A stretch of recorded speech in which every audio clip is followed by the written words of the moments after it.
All right, everyone. It's the day before spring break. We just did a graded FRQ. Well, you did, and I watched. So now it's time for a solid review. So we're going to review all the topics, and for homework/discussion, you're going to give me one or two sentences from each topic, just kind of reminding me some of the key things, and I'm going to help you out a little bit.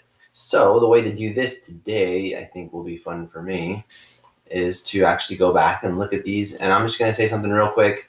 Some of these I remember the key thing I want to talk about. Others I'll kind of discover as I go. But let's do it. Let's actually go through and see. Bam. All right.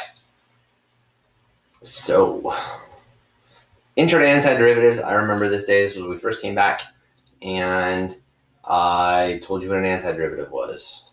Hey everyone, welcome back. All right, so second semester, we're going to continue to review the whole thing. There's one thing. Strategy of keeping that -4 in front, because the derivative of a coefficient, carries. This came up in kind of our conversation. If it's a coefficient, the coefficient carries. That's what I just mentioned. So antiderivatives, a big part of this was going backwards. We did reverse power rule, put the reciprocal down here. This is our first kind of going backwards. Let's see what I talk about here. Oh yeah, I told you to pay attention here. My pet peeve, right? Plus 2 to the x plus 5x squared. Plus c. Neat. Sure. Good job. These are things for later. Oh yeah, and then don't forget things like this. The arctangent function here, we need to have that derivative rule sheet ready to go, especially when we start reviewing when we come back. 4 times a function. So that's that. Nothing too crazy on that one. Then the next thing we did, hi Buck, was U substitution. So U substitution was like a reverse chain rule. So let's see what I have to mention here. So here's a good example. All over the place. Unwanted coefficients. Yeah. Hey, look, we're wearing the same shirt. Sweet. You can do that. This is all multiplication here, so you're going to divide the unwanted coefficients. Okay. So now you're ready to do your substitution. Yep. So the integral becomes the x dx is right here. It's replaced by this. I'm going to intentionally write this one all over the place. I'd like that. I can show you how to fix it. So these were problems where you recognize that the inside function's derivative was being multiplied to the outside. Reverse chain rule. U sub, we haven't seen a lot of these lately, but we have to be able to go back and remember how these work as we start reviewing. Okay, we're going to skip anti-differentiation practice day. Then I got into something called definite integrals. Let's look at the side-by-side. Hello, everyone. Hi. All right, today should be pretty fast. Pretty fast. A topic called was it? definite integrals. Liar. And we're doing this out of context, meaning... It was out of context. So think something. about now how many times we've seen definite integrals. When I first showed you what a definite integral was, I gave you zero context for why it's useful. So there's two types that you should pay attention to. Indefinite, where you have the plus c. And then the definite. Similar, right? Same thing, we're going to find the antiderivative with one difference. Mm-hmm. I'm going to add a number here and a number here. Ooh. These are called the bounds of the lower bound, upper bound integral. And we're going to have these two bounds. This one's called the lower bound. Yep. Upper bound. This one is called the... And you know what to do. Take the antiderivative. Don't forget. Take the antiderivative. And I think this lesson I just did a lot of practice. Plugging in top minus bottom. I don't think anything was that groundbreaking. This one I gave you an initial condition and actually just solve. So we saw that in a couple of our FRQs. And then I played around with decimals, as I typically do. Cool. Then we learned about area approximations. Left, right, and trapezoidal and midpoint. So, hello everyone. Hi. All right. This is where I had the really cool graph. Angles from left to right. Bam. All right, so then and you go from left to right. All of this area. I'm missing out on all of this area too. That's why that whole over approximation, under approximation. Riemann sums we typically like. We've seen a lot of these. We're not going all the way. More obnoxious problems. So the area is approximately 16 points. Nothing crazy there. So you can tell me about the left hand or right hand Riemann sums. You're going to also have to tell me about trapezoidal and midpoint. because those are different, but I'm not going to go into that video because you can do that yourself. It's probably very similar. Then I gave you the big reveal. This here. First of all, we did positive area, negative area. Some of you in your homework caught on that there's kind of a formula to this. It's like we plugged in f of 4 plus f of 3 plus, negative 4. All right. And positive, the same rules don't exactly apply. The entire thing has Want to see what 4x. Exact area, definite integral. That was the big reveal. That, oh my gosh, if I take the antiderivative of the area or the function from top minus bottom, I actually get the real area under the curve. That was our first kind of big reveal. Then we got into this whole topic of accumulation. And I want to make sure, I do know what I want to talk about in this one. I would like it if you highlighted this too when you talk about this, because this came up in the FRQ and everyone tripped out on it. I think it's like right here. Aha. So watch this one little feature real fast. From first semester, we don't really know how steep or shallow it is. We just know that if the derivative graph is below the x-axis, we're decreasing, which is what I said, or I wanted you to do in this first part.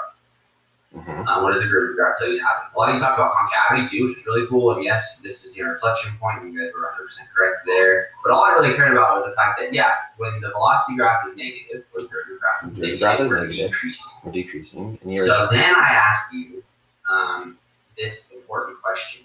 How much was the decrease? So look, this is the derivative graph. When the derivative graph is below the x-axis, the original function is decreasing. That's our curve sketching topic.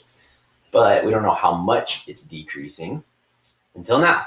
We learned that if you find this area, it tells you how much it's decreasing. So hold on. In other words, yes, we decreased from these kind of 3 accumulate, and it means antiderivative. All right, so here's the setup. If I take the accumulation from -2 to 3 of the derivative, you take the antiderivative of a derivative, they're inverse operations. An antiderivative and a derivative cancel out. In other words, you get back to the original function. And then you have to plug in your balance, 3 to 2. In other words, -2. In other words, you're going to have f of 3 minus f of -2. That's going to give you the distance that we changed from -3 to 2. That value, whatever this is, -2 to 3. -20, equals this distance. Yes. So when we accumulate the area under the rate curve, we can figure out how much the original functions changed. This idea right here is called the fundamental theorem of calculus. It says if you take the area under the curve, or the antiderivative, or the accumulation of the derivative, you get back to the original function with the balance top minus bottom plugged in. So a definite integral is equivalent to the area under the curve, which is equivalent to the original function with the balance plugged in. That's the fundamental theorem of calculus. Just write it down. Okay, so we'll take notes on all that. Okay, that's a huge topic in this video, and I'm hoping that you understand that logic. All right. So then we started doing all these accumulation topics. Total distance versus displacement. You just need to know the difference in the two formulas. Let's see where I talk about that. Whoa. So remember, this is where if I go forwards and backwards, displacement will account for that. So like if I went forward 10 feet and went back 9 feet, my displacement from the start to finish was 1 foot, but my total distance was 19. And the calculation, don't forget, is, where do I do just total distance? Shimon. Total distance is going to be, I still want just the summary. Where you at? Okay. Play. Which is exactly see? what we found earlier. So I guess what I'm telling you, if I give you the velocity curve, I want total distance traveled from 0 to 4, you can actually do this in Desmos. Ready? Don't change the velocity curve. Change the calculation here instead. Yes. Put absolute value around your velocity, and that calculates total distance. Nice. It can change directions 50 times. It doesn't matter. 50. The absolute values around it will cause the entire graph to be positive, and then just be accumulating positive area. All right, let's move along. Then we went to more accumulation topics. Accumulation given a derivative graph and then accumulating backwards. So I give you this graph, and this is where we find all of that area. So you got to start from here and go forward. And if I give you an initial condition, this is where I introduce the initial condition plus accumulation, I believe. Let's see. Hello, notes. Typically, All right, come on. I really hope you're getting tired of hearing that. Oh, no, I've said it I'm 1,000 doing a good times. job, because it is such a crucial It is. calculation. Thank you, Mr. West. So, the initial condition Okay. is our initial condition, f of 0.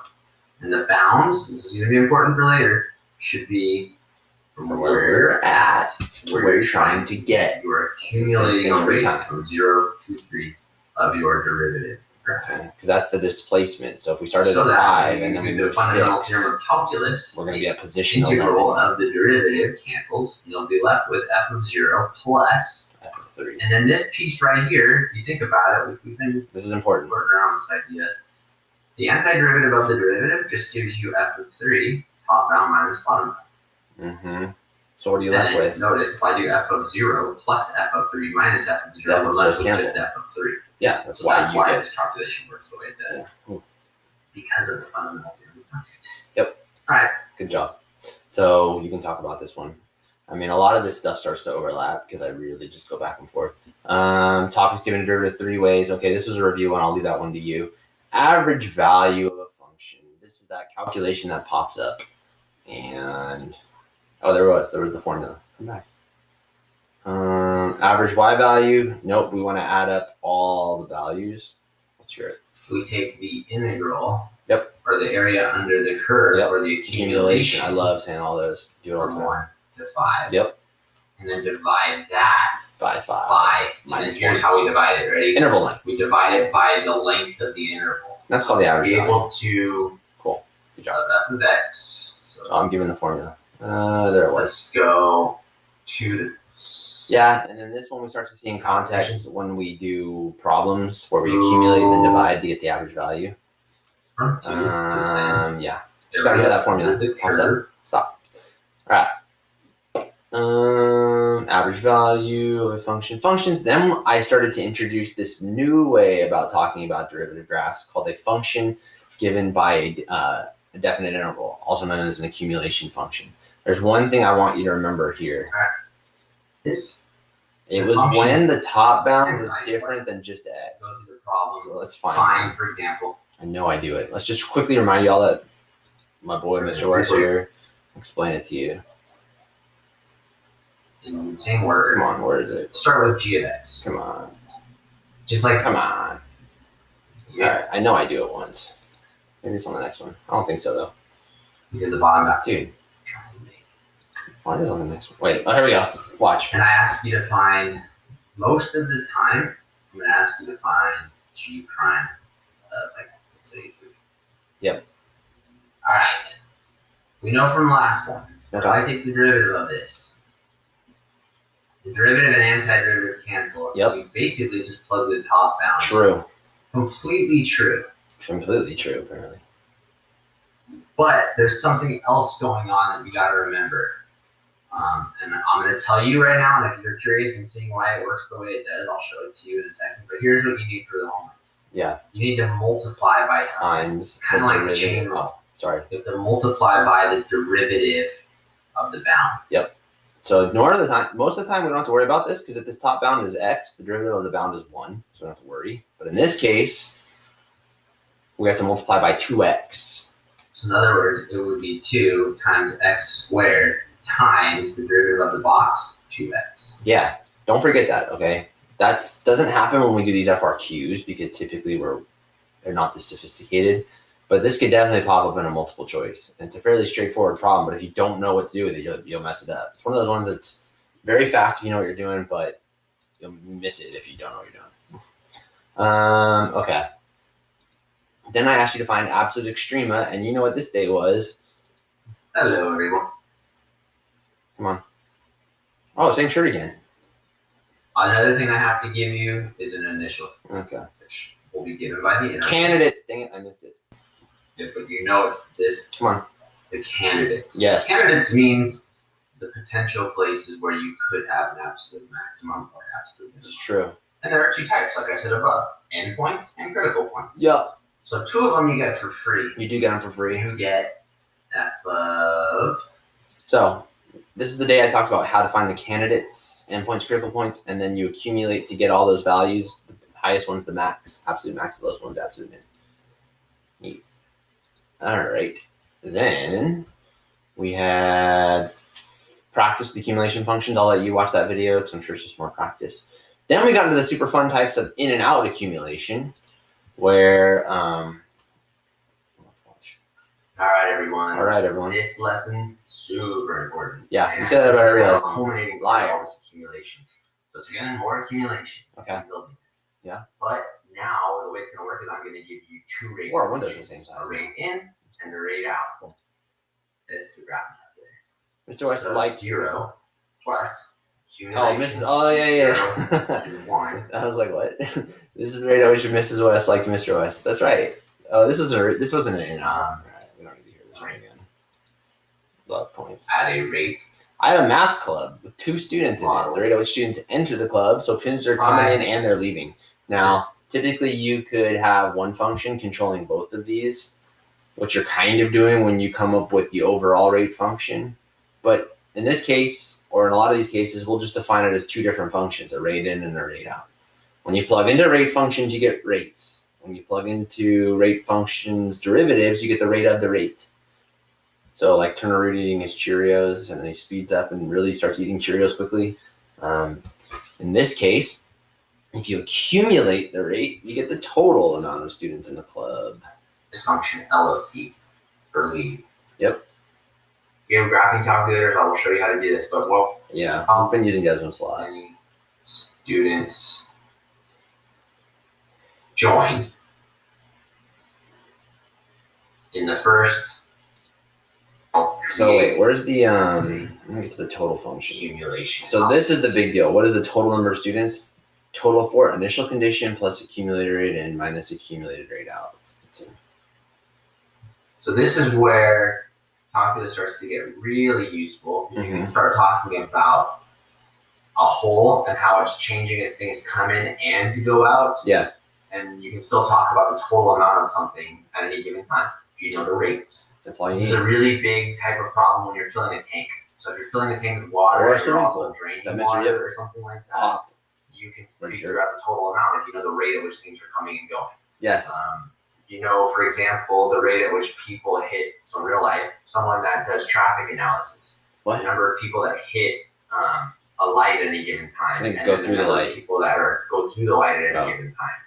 You can figure out the total number of people sitting a light, and you can make decisions based on, if the light has. I feel like it's always just pissed me off when I'm sitting at a light. I feel like I always thought to my wife, I'm like, this is a terribly inefficient light. So if you had someone actually doing analysis on a light, they could track like, okay, people are waiting too long in this direction versus other people not waiting long enough at the other. It's true. We're always trying to make life more efficient. Thanks, Mr. West, for enlightening me.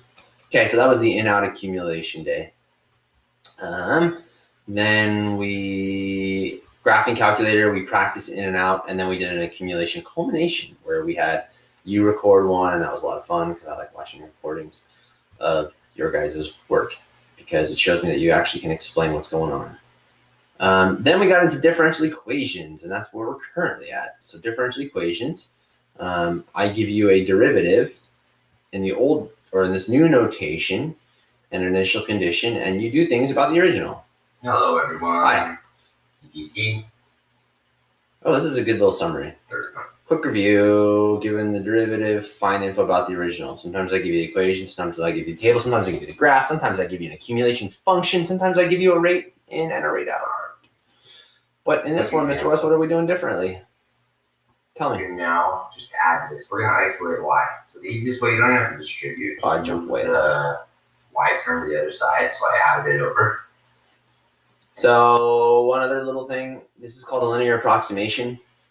When you make a tangent line, it's also called local linearity or linear localization. There's all, it's all, because the word local means close to. So when they use the word local linearity or local linearization, that's the other one, local linearization. It's all the same stuff. So we'll see that at some point in the future. Okay, so this was that first day of just learning how to do a linear approximation. Then I got into a slope field and playing connect the dots. And this is, one of those things where hopefully on the FRQ we did the other day, when you drew your two solution curves, you saw how it typically works. You just got to keep going. So if the thing bends back up, you got to bend back up. If it doesn't, don't. This was two different solution curves. 0, 0. We'll plug 0, 0 in. All of these on the x-axis have a slope of. This is me talking about this differential equation. Yeah. No. Oops. X times y, and that's 1. Oh yeah, so this is me making the slope field. I'm not going to get my protractor out and make sure it's perfect. I want it to be positive. I do have a protractor sitting around somewhere. Solution curve through something. I'm going to do 2 of them again. 2 solution curves. So sketch the solution curve through this initial condition. F of -1. 1. Yeah. So right here. Okay, again, start there. It's got to go through that point. Got to go through that point. And then it levels out. To be perfect, you just got to follow the current. Don't make it go too low. This is the hardest part for students. So look, if you're going through a solution curve, it's got to start bending. And look, by the time it hits the x-axis, it's got to be, the y-axis, it's got to be horizontal. And then it starts to bend back up. Where else could it go? If you start, don't have it go against the flow. It's got to, flow. These are vectors, which they kind of are. I mean, they are in reality. They're showing the slope at each point. So if you're in physics and you know what a vector is, think of these as kind of like vectors controlling the flow of your original function. Just start drawing and almost you don't have to connect the dots because sometimes you may not get perfectly to another point. Yeah. But what you can do is this is just not follow the current. So definitely going this way. Now look, don't do something like that because look, it's telling you to level out. Level out. Level out. Level out. Now what? Then what? Look what it's telling you. Yep. It's kind of telling you to bend back up. Bend it up. Maybe the case could be made for being horizontal, but not really because even at this spot, the slope should be positive. So something along these lines, and it's getting steeper. Yeah. Sorry. Dope. Okay. So that one. Then we got to the super fun that we've really been practicing, finding particular solutions. I'm sure I tell you how hard this is 10 times. All right. Hey, everyone. Hi. So this is the third part. Lesson dealing with differential equations. In the first one, we were using approximation strategies called linear approximation to approximate. Come on, where this is the most difficult part. Tangent line and saying, okay, if we just kind of use the tangent line as a rough guess of what the original function is doing, we can approximate what the real function is doing at different values. That was the first thing. Second thing was creating a slope field. Saying, okay, based on how the slope is working, we can kind of piece together what the original function is doing. Yeah. There are lots of other ways to approximate what's happening in different equations, but none of them are as good as if you can find the actual function. That's what we're trying to do. Find the original function, then you don't even have to approximate. You have the original function. And that's one of the things we're doing today. It's called finding the particular solution. In other words, it just means find the original function.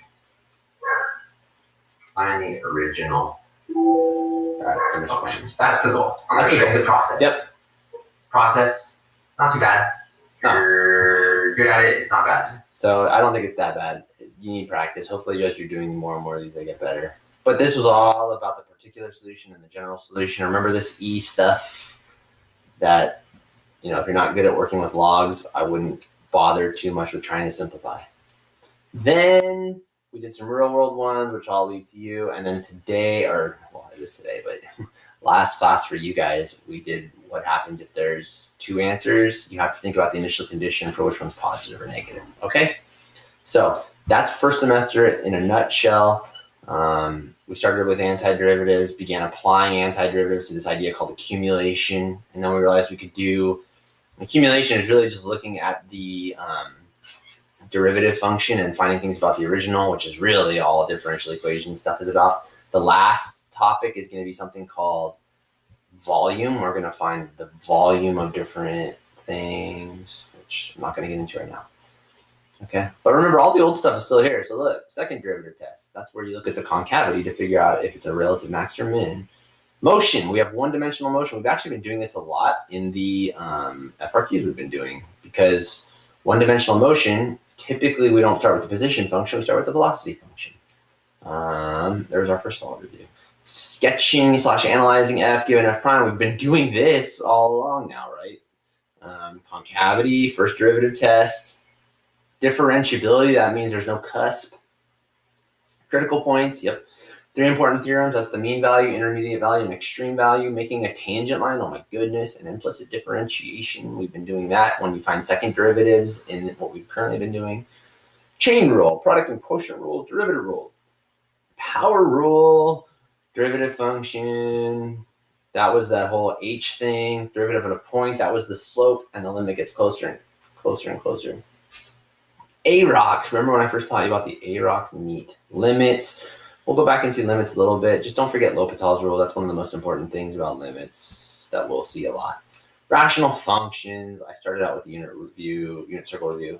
And then back in the days when we were first beginning, look at that angle.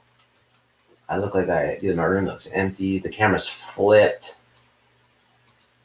How's it going, guys? Whoa. For the first video lesson. That mic sounds way better. I think I've accidentally not been using the right mic. I switched it back. Now I think it's working. All this stuff kind of fits together. I thought I'd start with something pretty basic that you hopefully remember from previous math courses. But it's still super important. A lot better. Look at that. And I'm going to show you things how we to learned, any guys. function. 0. That's what we're looking for. This is How function. basic we started. Right? I made you guys graph and function. This is more about learning how to use Canvas. But anyway, cool, guys. All right, so hopefully you feel like you got somewhat of a handle on this. If you don't, well, it's been an interesting year anyway. Have a good spring break. Give me your bullet point summary, and we'll call it a week. A goodbye.